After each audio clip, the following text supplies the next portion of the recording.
Us through pictures, the presentation, and those who were left behind, a man who loved his friends, his family, his church, his community. And he knew when he heard a heart drop, and if you know what that means, that's kind of like something happens to us, and some people are good at picking up on things like that. But not only did he hear it, but he would respond. Mr. H's funeral was an inspiration to me. Have many of you been to a funeral that was an inspiration to you? I've been to several, and I think, land, I wish I would have known. Some of them, when you hear one, you think, wow, I didn't know this about that person, or I wish I would have knew them better. And of course, you can't know everybody in the world, but it's just sometimes they do inspire you. But I came home determined that I want to be just like him. The medals and honors from military service, Kiwanis, and community commitment, the gleam in his wife of 6 decades, the commitment to raise his kids in the way God instructs, the doting he did on his grandkids and his great-granddaughter, the entire service spoke volumes of this simple servant's heart. But what hit me the most was what he did in secret. One by one, stories emerged of the times he unselfishly and without recognition gave, from shoveling a neighbor's driveway through snow, taking muffins to people. Another time, he paid a church's tax bill of $1,000, and it wasn't his church. And another story of how for an entire week, every week, he put $100 in this person's mailbox because he knew they were struggling financially. Mr. H was probably also the most loyal husband I knew. He stayed in love with his wife of 62 years, caring quietly and lovingly through more of 50 of those years when her medical condition required countless hospital trips, stays, and caring for the children alone during those times, and then administering home care for her in her later years, often around the clock. He never complained. He counted a joy to serve his sweet wife. I wish I could say I never complained. I hear people these stories, and I think, oh, I wish I had never done that, but that's what it is, I guess. As I sat there weeping, I was struck by the holy moments this man created in the seemingly mundane days of his life. So often we want the thrill, the excitement, recognition, purpose. Mr. H found purpose quietly serving the person standing right in front of him with an audience of only one. And that's where God calls us, whoever we're with at that person. I can't minister to Ruthie Parker today if, Linda Stout's right there with me and she needs ministering too.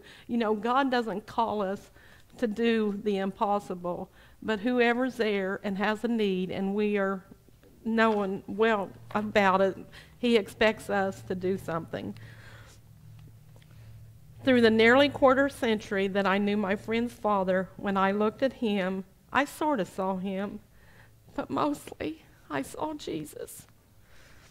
Oh, that we would all learn to live and leave such a legacy. I wish that every time somebody looked at me, they could say, I see Jesus. But I know that's not always been the case. There's 2 reasons we're on this earth. One, to have a relationship with God. Second is to take every opportunity we can to point others to Jesus so they can spend eternity in heaven too. Even though I know it sounds cliche, we cannot take anything with us when we leave. Even the clothes on our back that we leave in are not going to follow us to heaven. We don't do good for the sake of looking good. We do good in order to point others to Jesus. You are the light of the world. A town built on a hill cannot be hidden. Neither do people light a lamp and put it under a bowl. Instead, they put it on a stand, and it gives light to everyone in the house. In the same way, let your light shine before others, that they may see your good works and glorify your Father in heaven.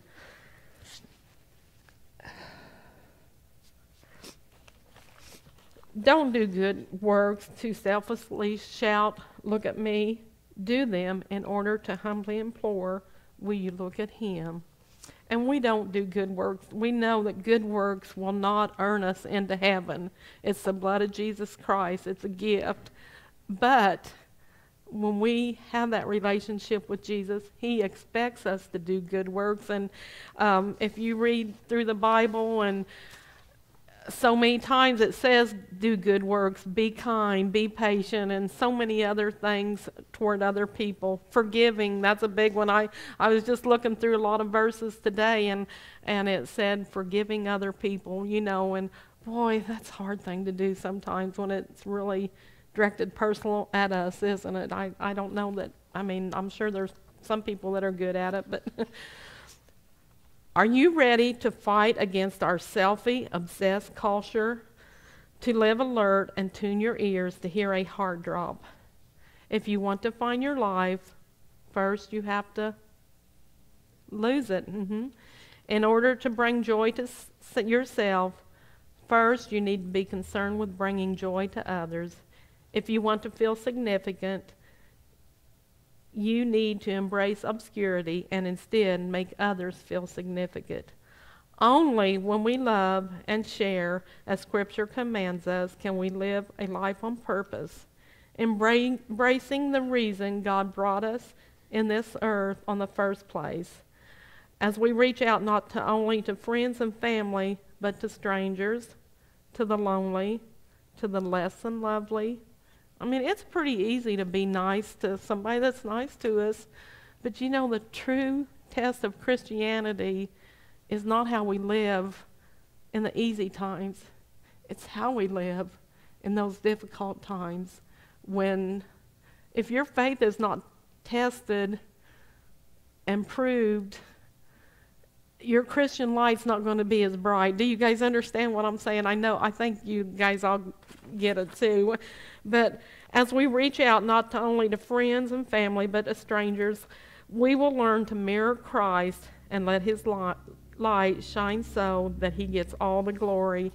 And we're going to see a video. I don't know if it's here or back there, but wherever it's at, there's going to be a little video. The number 2 video, Justin.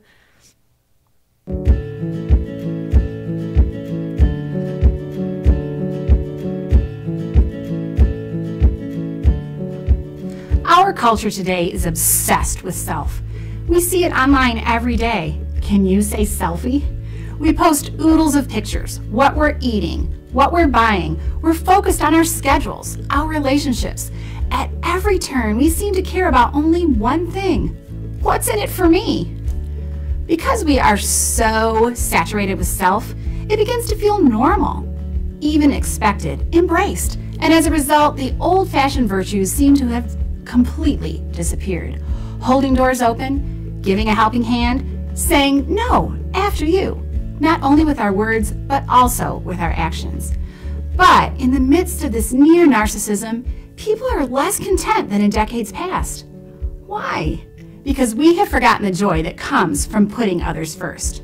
How about we flip the script and learn to live alert, being on the lookout for ways to brighten someone else's day? Living alert requires us to listen for heart drops, hints from those who need a helping hand or a generous dose of encouragement. When we seek to make their day, somehow it makes ours as well. And then we find a powerful ministry, one much like Jesus had. I heard it said once that for Jesus, real ministry was often the person he found standing right in front of him. Who is that for you today? Rather than trying to do something grand for God, perhaps we need to embrace the obscure instead. To stop trying to be profound or important and just be obedient. When we share love with others, the boomerang of blessing lands right back in our laps. As we seek to scatter kindness, we help to create a safe space where we can openly share the good news of the gospel with others and We get to see a life change right before our eyes. Well, not only the life of another person, but also our lives as well. How about it? Let's stop snapping selfies and instead scatter kindness. It's as easy as 1, 2, 3. Listen, love, and then repeat.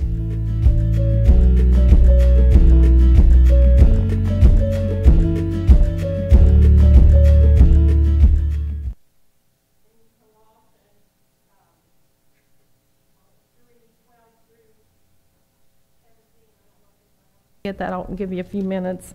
Colossians 3:12 through 17. Does anybody want to volunteer to read that? Huh? I can't hear. Oh, chapter 3. Am I on? I think I'm not on. Okay, do you want to read it, Larry? Oh, Travis, you want to read that, Travis? Sure. Read 12%. Yes. Therefore, as God's chosen people, holy and dearly loved, clothe yourselves with compassion, kindness, humility, gentleness, and patience. Bear with each other and forgive one another. If any of you has a grievance against someone, forgive as the Lord forgave you, and over all these virtues put on love, which binds them all together in perfect unity. Let the peace of Christ rule in your hearts, since as members of one body you were called to peace, and be thankful. Let the message of Christ dwell among you richly as you teach and admonish one another with all wisdom through psalms, hymns, and songs of the Spirit, singing to God with gratitude in your hearts. And whatever you do, whether in word or deed, do it all in the name of the Lord Jesus, giving thanks to God the Father through him. Okay, thank you, Travis. If we are claiming to be a Christian, the world is watching. We know that, don't we? You are making a difference one way or another. In our Sunday school class this morning, and I'm sure some of the classes are the same, but Larry asked us if anybody in our lives had made a difference, and maybe who it was and what they did. And without exception, there was, I think about 3 people that shared, and without exception, every person listed somebody that was a Christian. And it was, I think 2 or 3 of the cases was Sunday school teachers, one was a pastor, and just different little acts, and they was all through the Christian reflection. And I thought, wow, even as Sunday school teachers, especially of the younger people, we have such a opportunity to make the difference in people's lives just by caring and sharing and sometimes just being there. I know Shawnee, and I don't even know if Diane Bracken, she's not here, she was there this morning, she heard it. Shawnee shared how when she went on her trip to the Bahamas back when she was a teenager, that she was one of the youngest members of that class, and Diane, of course, was going to the Seymour Nazarene. But she kind of undertook for Shawnee and come and sat with her and kind of guided her and befriended her. And of course, those little things like that mean a lot when you're younger. And so even now, I'd be scared to travel to another country by myself. So, but it was little things. And Sunday school teacher Larry told about Sam and Millie Butler, some of you, how he undertook and he taught Sunday school boys for years and years and years, and just he didn't care. He took them all under his wings and different things. So we can make a difference in people's life. But you know what I have found out? You have to get intentional. A lot of times it don't just happen. You have to make the effort sometimes to put in that extra prayer, or if you see somebody down or whatever, to come to them and tell them you're praying for them, or do you need anything, or whatever it might be that God's leading you to do. And since I'm standing up here tonight, I hope you don't mind if I share a few stories, and they're stories that go both ways, good and bad. And I know you all have your own stories, and if I give all of you the floor, you could share as many or more than I could, and so I hope you don't take it as a personal, well, some of them ain't good about me either, so, but the ones that are, I hope you don't take it as bragging. I'm just telling you some of the things that, just in the last few months, that have transpired. Carol, a friend that I graduated with, we were good friends, but we weren't particularly close, but we were friends. But she lost a daughter to drugs. And I ran into her in a grocery, or down here at the filling station. That's where I always run into her at. And when I saw her, my heart just went out to her. I can't imagine the pain as a parent that would deal to you. And I just said, Carol, are you okay? And, of course she wasn't. And I said, can I pray for you? So down there in the parking lot, we prayed. And like I said, this is not something I'm saying to brag, but just little things that, for me in my life, that people have let me know that's made a difference. I saw her just this week, and she come and run and put her arms around me and said, you're my favorite person in the whole world. And I know it's not that. It's because I prayed for her and shared her burden for just 5 minutes, of loss. And then she told me about some of her other family members.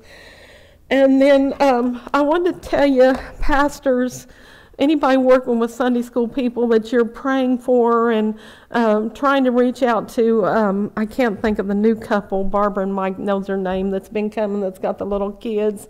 They went out to, Mike and Barbara asked them out to the house to eat with us a couple Sundays ago.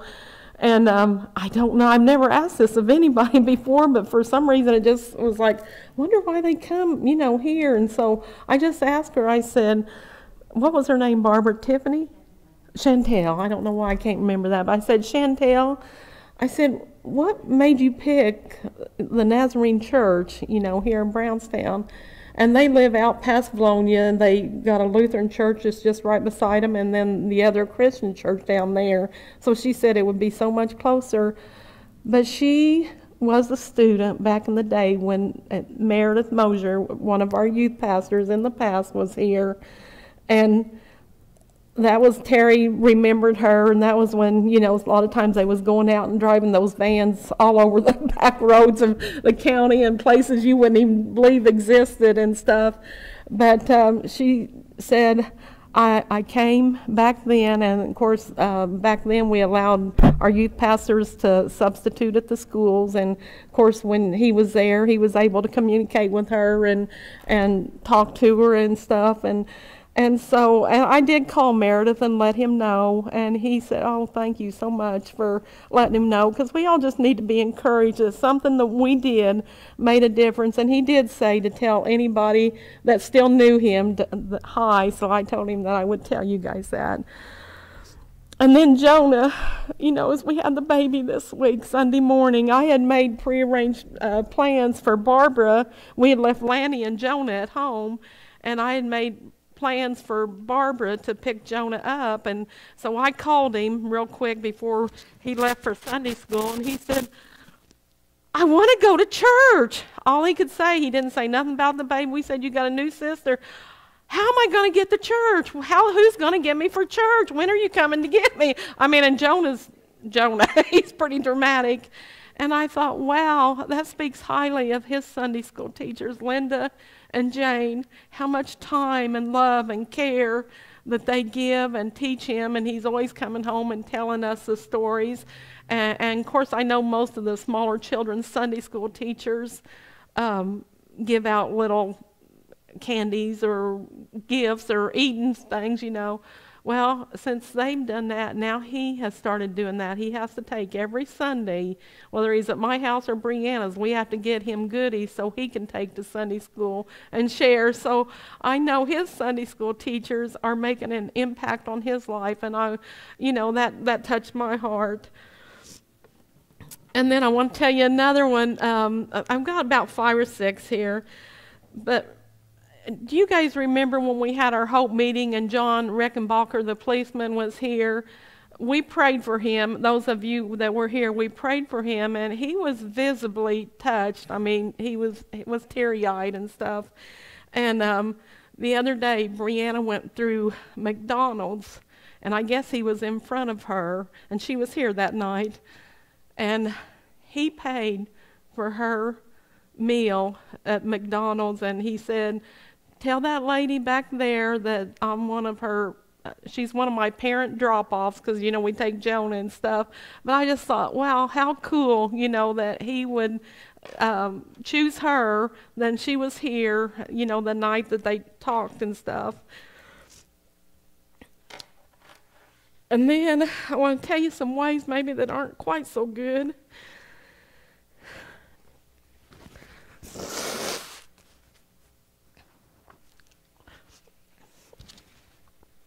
This week I went through McDonald's, and it was one of them times you had to wait in line forever and ever and ever. You know how it is. Sometimes you can just get in there lickety-split, and sometimes others. And it was my turn to go next. I'd been there and up and waiting. Well, this other one come up, and she was trying to go first. And I hate to say this, but I did not let whoever it was, I didn't look, go. And boy, as soon as I did that, God spoke to my heart. He said, what if that would have been somebody you was trying to minister to? Knew that you was a Christian and you was just rude. You know, sometimes we forget good manners goes a long way in being a Christian. And I just felt so guilty about that, and I've asked God to forgive me. But like I said, I don't know who it was, because after I felt that, I didn't even look to see. I didn't want them to know who it was that I had been rude to. And then this isn't about me or my family, but when I was still working at school, I worked with the band director a lot there. And he was talking to me, and he said, you know, I've only been cussed out one time in all the school years I've been working. I said, oh, really? And he proceeded to tell me who it was, and I was like, oh, my goodness, because it was a Nazarene family. Don't go to this church. It's not this church, but it's one of the local Nazarene churches. And I didn't even let on like I knew who the family was, but I thought, oh, how sad. Oh, how sad.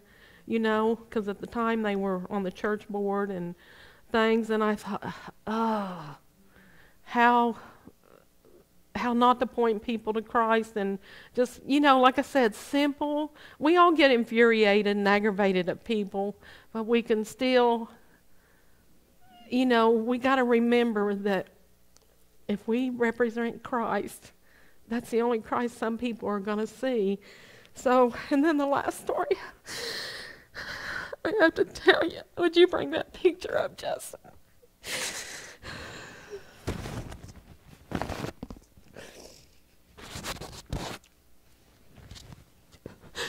I looked in the paper this week. And I looked in the obituaries, and it said Josh Burton. And I thought, oh, God, please don't let that be the Josh that I knew. Well, it was. This boy here, I worked with him at school. Sometimes he was such a stinker, but somehow we always had a good relationship, even though he was such a stinker. I would have to have him all day because he couldn't control himself out in the classrooms. He'd go to the library. If he'd get mad, he'd walk out and just slam the doors.